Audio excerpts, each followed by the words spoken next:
Well, hello, everybody. Hi, baseball fans. Hi, Padres fans. I am Marty Caswell. That is Kyle Glaser. Don't adjust your TV screens or your computers or your phones. I am Marty Caswell. I'm hosting Friar Territory. I've hijacked the show. Kyle Glaser has been good enough to go ahead and let me hop on today and ask him more questions for the Padres. The trade deadline is 10 days away. And I'm not sure now if taking 2 out of 3 from the Nationals is going to inspire AJ Preller to be more aggressive. If this reaffirmed, you know what? The Padres are moving in the right direction.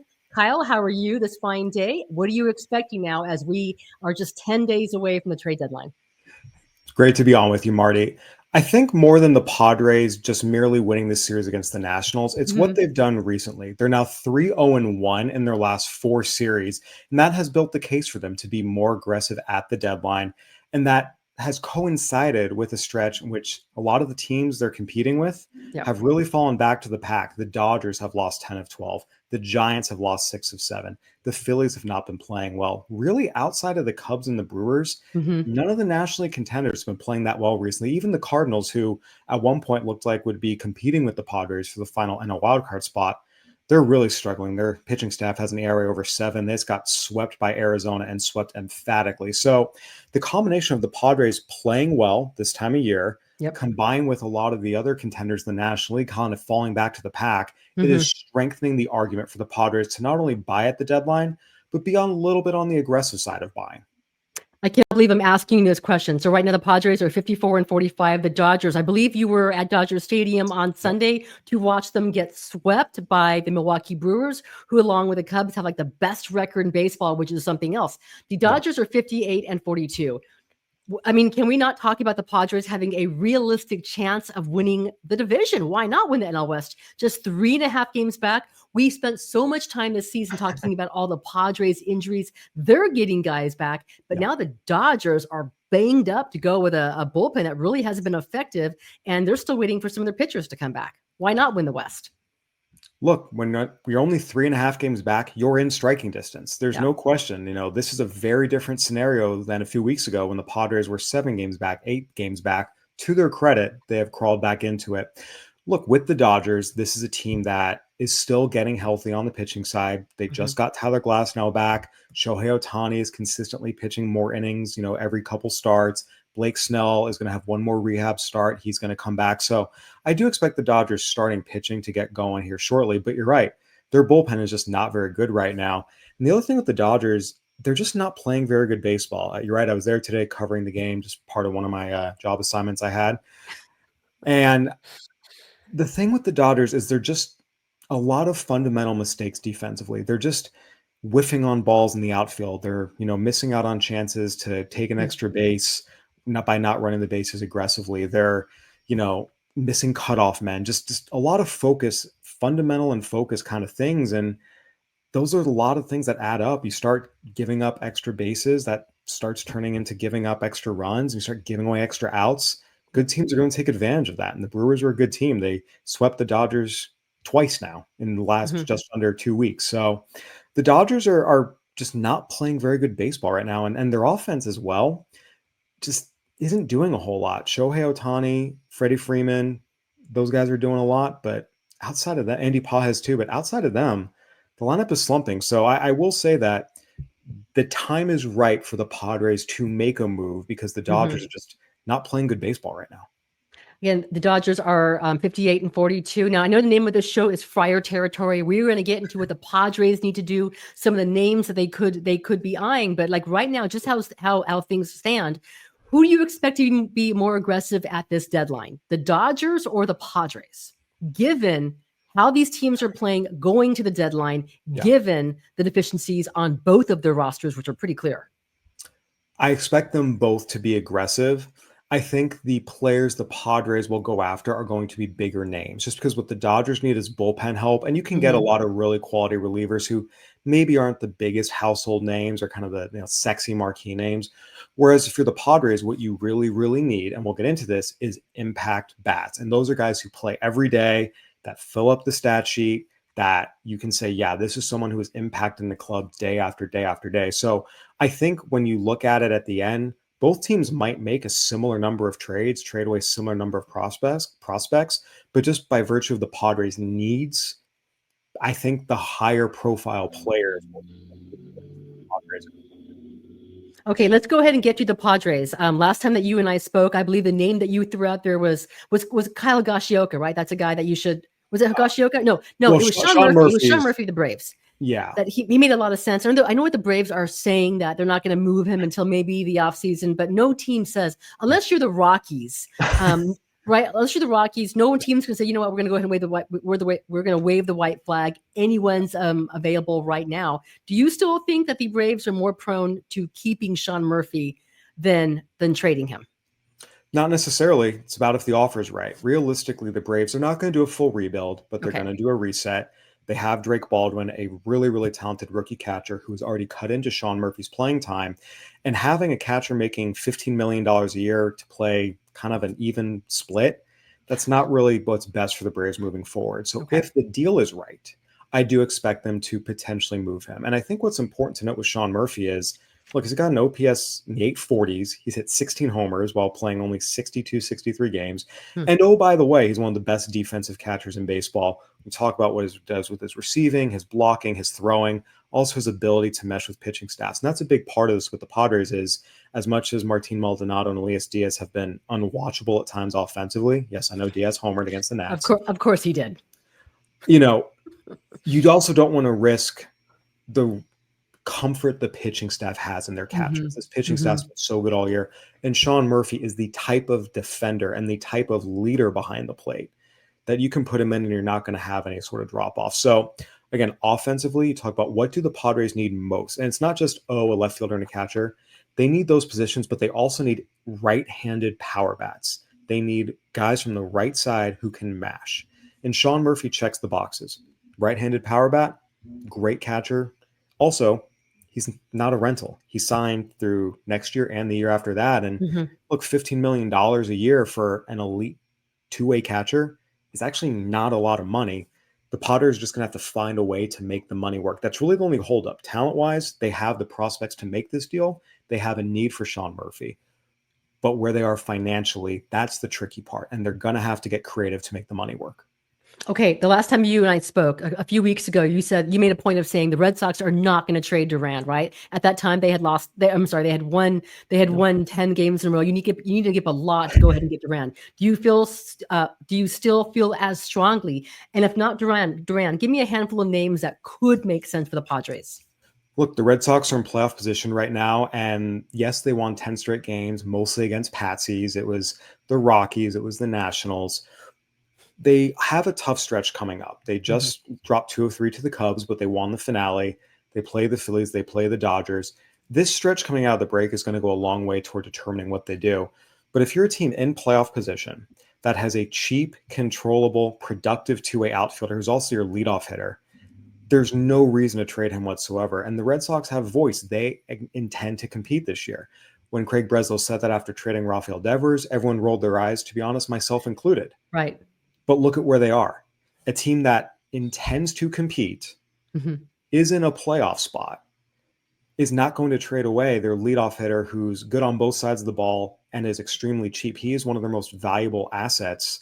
The only way you could see them trading him would be for major league ready, controllable pitching. The Padres don't have that guy to give up. They don't have major league starting pitching they can trade right now. So realistically, that would be the only trade I would expect the Red Sox to move Durant for, a bona fide mid-rotation starter with multiple years of control. The Padres don't have that.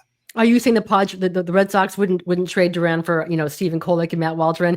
Don't answer that question, Kyle Glaser. We need to go ahead and take this quick break. But when we do, I want you to go ahead and throw out the names that do make sense for the Padres to acquire. That kind of fits what they're looking for prospect-wise and money-wise. I am Marty Caswell. That is the excellent Kyle Glaser. You are watching us here on Friar Territory. We'll be right back. Nothing, and I mean nothing, beats relaxing on a hot summer day and watching baseball. And the simplest way to get in on the action is to download the Pick 6 app from DraftKings. It's crazy simple. Just pick more or less on the stats for 2 or more of your favorite players, and boom, you're in the mix for some big cash prizes. Nail your picks, and you're heating up. Pick 6 brings upside with payouts up to $500. 100 times. Pick Six from DraftKings is the most fun way to play fantasy sports.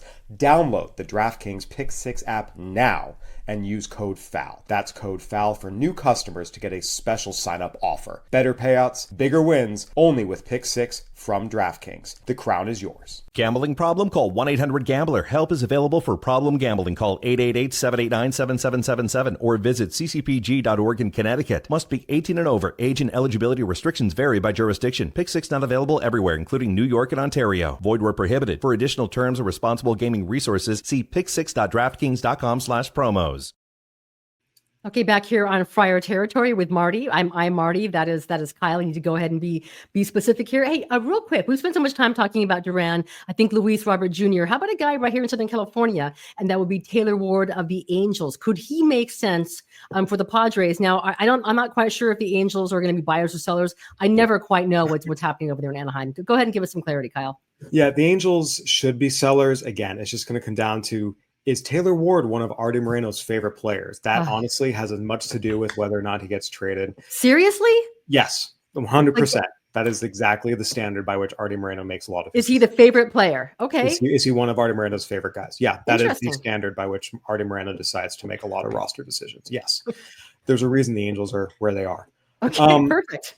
Yeah, it's not good. So there's no question he certainly fits in the sense, again, talk about right-handed power. Mm-hmm. The average isn't quite what you want. The on-base percentage isn't quite what you want. But again, he does fit the Padres' need. Again, he wouldn't be option A. I think realistically, when you look at who are the guys the Padres, can and should acquire, I maintain, Sean Murphy should be their option A in terms of what he provides them. But there's a lot of guys. I think if you look at outfield help, the Orioles have a couple of players who are going to be free agents at the end of this year. Okay. Ramon Laureano is actually having a really nice season. You have Cedric Mullins, potentially could buy low on him. Again, rentals don't tend to cost a lot in prospect costs. So you can get guys who provide you an upgrade without giving up a whole lot. So you look at the Orioles there. The Twins have a couple players who are actually interesting for the Padres. Talk about catchers, Ryan Jeffers. You also have Harrison Bader in left field.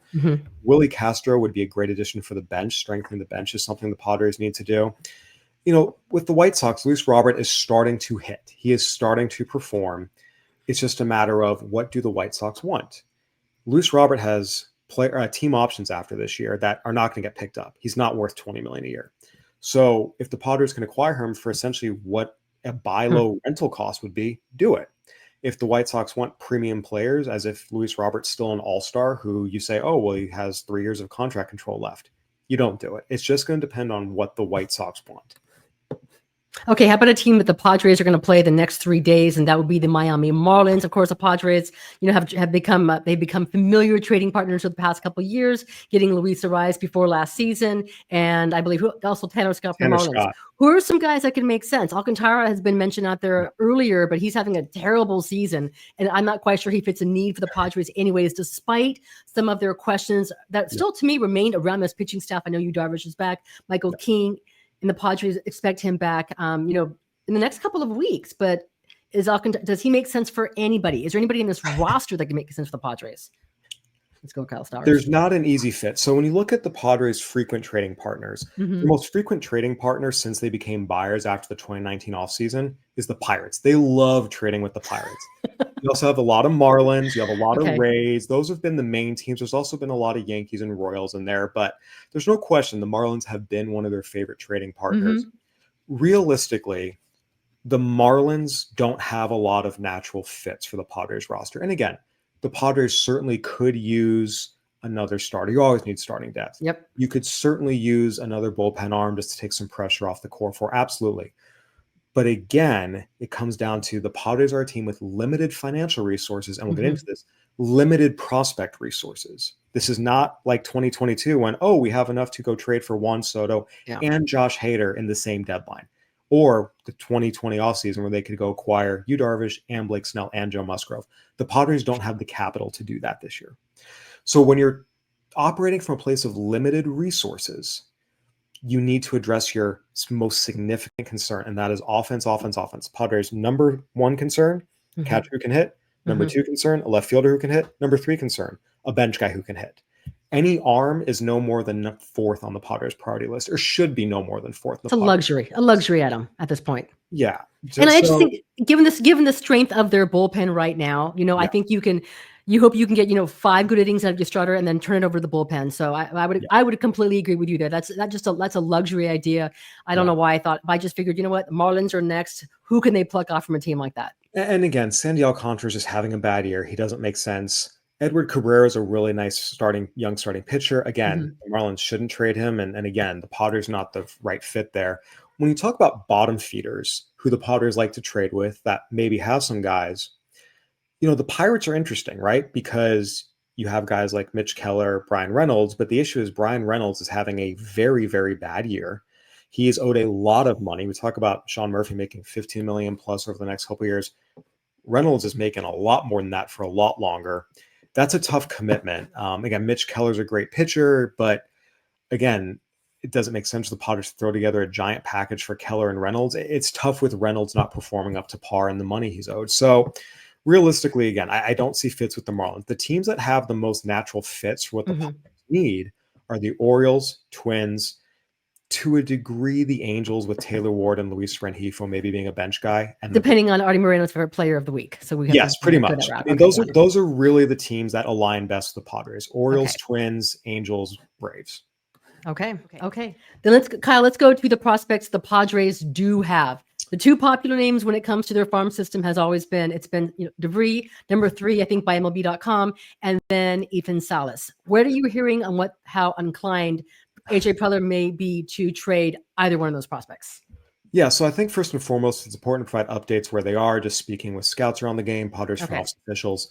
In terms of Leonidas DeVries, he's actually trending up in a big way. He's actually getting faster this year. His sprint speeds are up, his exit velocities are up, his defense is improving, and he's starting to really come into his own offensively. He's a very, very special talent. When you're talking about prospects who are top 10, 15, 20 in the game, look, no one is untradeable, right? Mackenzie Gore, CJ Abrams, and Luis Patino were untradeable. Guess what? They all got traded. Yes.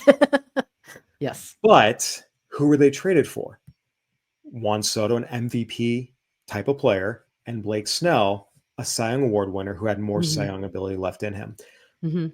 Prospects in that top 15 to 20 overall range don't get traded for guys unless they are those MVP Cy Young Award contenders. And there's not really a guy like that on the market this year.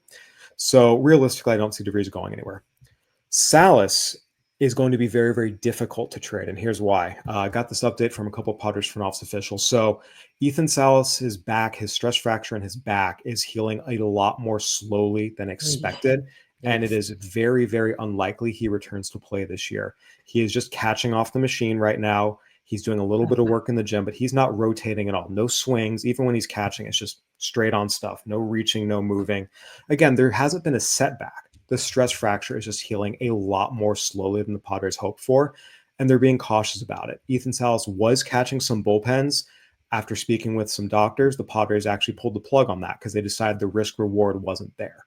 So just to clarify, Kyle, you're saying he did not have a setback. He did not have a setback. It's just healing more slowly than the Padres initially hoped. Wow. So with that, from an opposing team's perspective, trading for a catcher who is about to miss essentially a full season with a back issue that is healing slowly, that's just not a risk teams are going to want to take. So realistically, this is a year where Ethan Salas, you just kind of throw it away. He's going to have to hopefully get healthy in the offseason, come back next year, and we'll see what he's able to do. But just given where he is in his rehab right now, how much time is left in the minor league season, just speaking to various Padres officials, it's not a 0% chance that he plays this year, but it's close. There's just not enough time left in the calendar with how much more buildup he still has to do. Again, the stress fracture still has not fully healed, and it's just been a very slow healing process. That's a big wow. I hate hearing this news. That's a big blow. I think for the Padres and for Ethan Salas, who is still a teenager. But wow, Kyle, any concern this could affect his career moving forward at all? Given the position that he plays? And that's why the Padres are being so careful. They don't want to push anything. Yes, anytime you're talking about a back injury, it's concerning.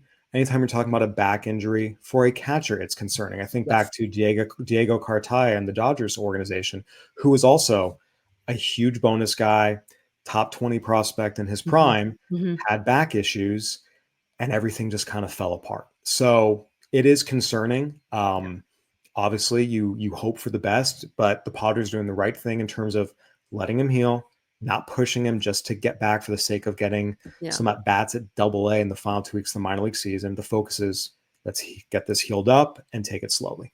Yikes, that's a blow. All right, Kyle, I want to go ahead and finish this conversation. You talked about the bottom feeders the Padres could go ahead and trade with. Let's go ahead and discuss after this break the teams who are kind of in the mix, not quite sure, like the Giants and the Cardinals, what their future could be. We'll be right back. Time for a quickie break. Todd Father and I are going to tell you about Huel, but it's mostly going to be Todd Father because I'm going to take a sip. Well, we're talking about Huel, 27 vitamins and minerals. It's a complete meal. Let's listen. We all have busy schedules. As Scott's sipping it down, it looks delicious. It tastes delicious. When we're on the run, we need something to eat quick. And guess what? Huel is there, all different flavors. Scotty loves them. I love them. And I love how variety-packed it is, and we can eat them any time of the day. That's right. Yeah, check out the website. There's bars. There are so many different flavors. I love the black edition. Chocolate, 35 grams of protein. There's strawberry shortcake, coffee caramel, cookies and cream. I can go on. And you get yourself 15% off if you're a new customer using the code FOUL at Huel.com/foul. Please see our description for the terms and conditions. Skip the stress, not the nutrition. Try Huel today for complete nutrition with the code FOUL at Huel.com/foul. Okay, our final segment here on Friar Territory. I am Marty Caswell. That is the excellent Kyle Glaser. All right, Kyle, you had talked about the White Sox, the Marlins, the Pirates, some familiar trading partners for the Padres. And these are teams that really just haven't gone anywhere the past couple of years. What about some of the teams that were uncertain as to whether or not be buyers or sellers? A team like the Cardinals, who the Padres are going to go ahead and face the end of this road trip. Is that a team that you think will be sellers come 10 days from now? You know, the Padres have a chance to turn them into sellers. The Cardinals got swept by the Diamondbacks. If the Padres go into St. Louis and sweep them over 4 games, they certainly have a chance to. What the Padres are going to be able to do is pick from a number of different trading partners because they have a lot of the most valuable commodity on the trade market, and that's young pitching in their system. We've talked about a lot about Ethan Salas and Leodalis DeVries. Realistically, for the reasons we discussed, barring, I'm not going to say it's a 0% chance. It's a 0.00001% chance. That's pretty close to zero. Yes. I would be shocked if either of them were traded. But the Padres have a lot of really good young pitchers in their farm system whom they will be able to trade, and there will be a lot of interest. And we can go over some of them, here in a second. Okay. I don't want to monologue for too long, but I think at the end of the day, that's where the Padres' strength lies. Look at this. It's not a great farm system. It's not a terrible farm system. What they have a lot of is pitching Double-A and below, and that is always very, very appealing on the trade market. Okay, give me, if you can, throw out some of those names. That would be appealing. Yeah, so you start at Double-A. The first names are Braden Nett and Jagger Haynes. Braden Nett, of course, big arm, high 90s, got wicked stuff. He's still maturing as a pitcher. He didn't have a lot of collegiate innings, so some of the things like the composure, the consistency are still coming. But talk about big arms that are fresh. Teams are very, very interested in Braden Nett. Jagger Haynes, a lefty who before was throwing 87, 91. He bulked up, got in the best shape of his life, and now he's been touching 97s, and he's having a really good season at Double-A. So those are 2 arms that are definitely garnering a lot of interest. And then you go down the A-ball levels. There's a lot of guys. I actually want to focus on Garrett Hawkins, who had Tommy John surgery last year. He's come back in a relief role. He's blowing 97, 98 with crazy vertical ride. Those analytical teams, they're going to love him. He's going to jump on all the models. He's someone a lot of teams are interested in, even though he's older, even though he's in high A. And really, all the guys that scouts really, really, really want and are really, really interested in are in Lake Elsinore. You have Cash Mayfield and Boston Bateman. Their top 2 draft picks last year, both really good lefties. Mayfield lost some weight in spring training. His velocity was down early as such, but he's put the weight back on, the velo's back up, doing a lot of good things, still shorter stints, but you see the athlete, you see the velo. There's a lot of good things happening. Boston Bateman's been one of the best pitchers in the low minors. Both scouts and the data are just over the moon about this guy. He's going to get a lot of trade interest. Then you have two right-handers who can blow 100 and you can dream on. Miguel Mendez and Humberto Cruz. Okay. Both, skinny teenagers who have a long way to go, but those are the kind of guys that teams love to acquire, love to dream on, because you can just dream of so much upside. There's a lot of guys on Lake Elsinore that a lot of teams are very, very interested in. And really, the Padres can mix and match any combination of, these pitchers throughout, high A, low A, double A, to make it for an interesting trade package. We spent so much time talking about the Padres needing, at least two bats. Yeah. We're going to go ahead and move DeVry and Salas from this trade equation. Just based on what you're saying about the young pitching, do they have enough in their system in a package deal to go ahead and address two bats? If they trade for players on expiring deals, yes. Again, we consistently see that veterans who are productive on expiring deals just don't command a lot in return. You can trade a 1-for-1 and number 18 prospect in your system. Like, we see that happen pretty frequently. And so if you're the Padres, yeah, you can flip some 1-for-1 deals, go get, again, is it the Ramon Laureanos of the world? Is it maybe the Cedric Mullinses of the world? The Harrison Baders of the world? Like, yeah, you can probably do it. Okay. When a rival GM calls, when AJ Preller calls a rival GM, there's if the ones that take his calls, what's the one prospect that they're most going to act like? Oh, you want so and so? Then the conversation starts with blank prospect. Who's that guy, Kyle? Miguel Mendez. He's the guy that scouts are just loving watching him in low A. I mean, he's exactly what you want in terms of just explosive arm. Again, slight build. You can dream on this guy, but again, he's touching 100 going into games. Like, he's wiry, strong. He's taller than you think he is. And it's not just pure velo. He fills up the zone, putting together quality starts. Slider's been 87 to 91. Changeup's getting better. I mean, he's the biggest riser in the Padres organization right now. And you talk about young arms that they've been able to flip in trades. Harlan Susanna comes to mind. He was a big part of the Soto deal as well. This is someone that a lot of teams want and like. And I think realistically, if the Padres do start going after some of the bigger names, the guys who have more years of control, they're going to have to piece together a package with maybe 2 or 3 of these arms. And they do have some position players who hold some appeal. Brandon Valenzuela projects to be a backup catcher, Cobb Hightowers, an athletic young hitter and A-ball. But those are going to be the third or fourth pieces in the deal. Realistically, I would expect them to move, if they address what they should, they're going to have to move probably 3 of these arms. And Mendez is the one that scouts from opposing teams really, really like. Do they have any players on their major league roster that other teams are interested in acquiring? No question. Out of the bullpen. I mean, on the one hand, it's the Padres' strength. Right. On the other hand, it's where they do have some guys they can trade from. If they decided that, we talk about the big four of, the four horsemen. Can't break them up. You don't want to break them up. Right. But if you can go get an impact bat for Jeremiah Estrada, you have to listen.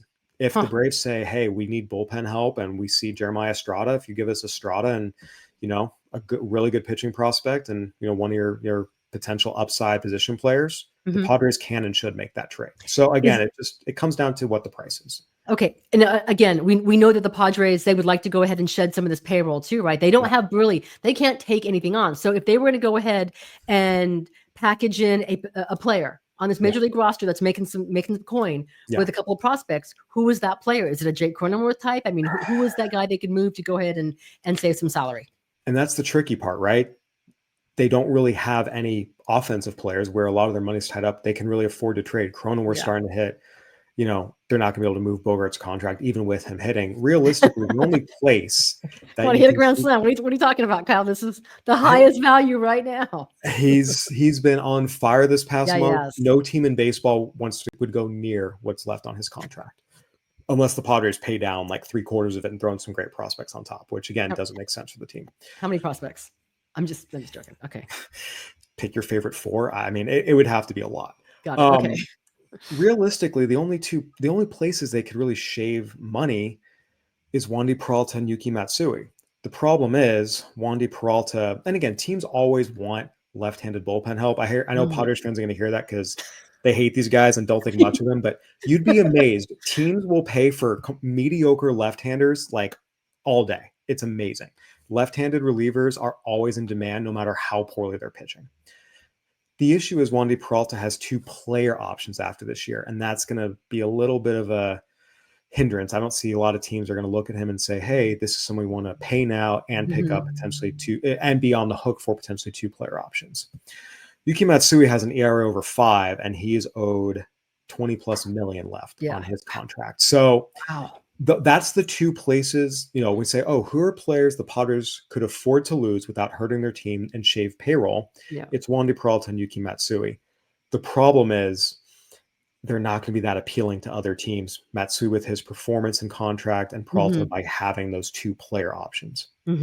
All right, Kyle, my last question for you, and I'm not sure if we'll get a chance to go ahead and chat again before the trade deadline. Again, the trade deadline, 10 days away. I can't wait. I'm expecting them to do something. Do you think, just based on what you were hearing from scouts and people in the industry, is AJ Preller more likely to make, smaller sort of moves, or do you think that he could have a blockbuster brewing? One more to pull out. Again, I know people want an answer now. It's if the Padres keep playing the way they've been playing and keep stacking series wins and keep getting closer and closer to the Dodgers, AJ Preller will take bigger and bigger swings. If they go out and lay an egg against the Marlins and then drop 3 or 4 against the Cardinals, probably not. This is a team, we talk about all these teams that are kind of on the bubble. The Padres are one of those teams, and they've been one of those teams for the better part of 2-3 months now. So again, a lot will be determined in the next 7 days how aggressive the Padres will be, and frankly should be, because the truth is if they drop 3 or 4 to the Cardinals and look uninspired against the Marlins, it's probably not a team you say, you know what, we're going to invest, go all in and trade all the prospects, and this is our year. If they go 6-1 over these next 7 games and the Dodgers continue to struggle, and you look up and the Padres have trimmed this deficit to a game, then you're going to be more aggressive. So it's just going to depend on how they play. I know it's not the answer people want to hear. People want answers right now and think everything is planned out, but I don't think people fully appreciate how much baseball you react to the realities on the ground, and that's what you should do. So we'll see how the Padres play, and that's going to determine how aggressive they will be. Hugely important road trip before they return home versus the Mets, and of course that trade deadline. But yeah, these games, every single game matters, which is why I'm expecting Mike Schilt to manage every single game like a Game 7 World Series. So, all right, well we'll find out. All right, Kyle, man, you are the man. Thank you for joining. No, wait, I'm joining you on your show. Thank you for having me on Friar Territory. That was a lot of fun. I'm sorry we had to go ahead and share that bad news on Ethan Salas. Very likely not to play again this year, given the stress fracture in his back, but a lot of really, really good stuff about the Padres prospects. All right, you can follow this man on Twitter, Kyle A. Glaser, and his outstanding show on Friar Territory. I'm Marty Caswell. That is Kyle. Kyle, anything else you want to go ahead and say before we wrap this thing up? Thank you so much for joining me, Marty. It was a pleasure as always. You're the man. Thank you so much, Kyle.